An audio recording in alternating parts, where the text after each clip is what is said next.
اشدد عذره وانصر من نصره وانصره وانتصر به وانصره نصرا عزيزا وافتح له فتحا قريبا يسيرا كلمح البصر او هو اقرب ففي هذه اللحظات الايمانيه والاجواء الروحانيه من هذا المكان المكرم والمشهد المعظم من هذه البضعه التي فضلها الله تعالى فكانت مهبط الملائكه المقربين ومرتقى الانبياء والمرسلين واحة الروح والايمان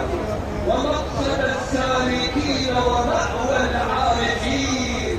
فما كانها مكانة ماضيا وحاضرا تهفو اليها قلوب العاشقين يرمقونها من بعيد انها كربلاء المقدسة حرم سيد الشهداء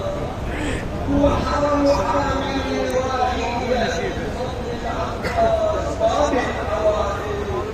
نسأل الله تعالى بكل براعة واستكانة وندعوه بكل حاجة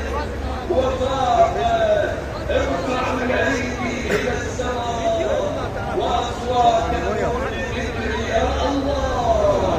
الهنا بوجهك الكريم وبمولانا الحسين الوكيل راح اصورك تصوير فوتوغرافي وامه واخيه والمعصومين من ذريته ودليله وبأخيه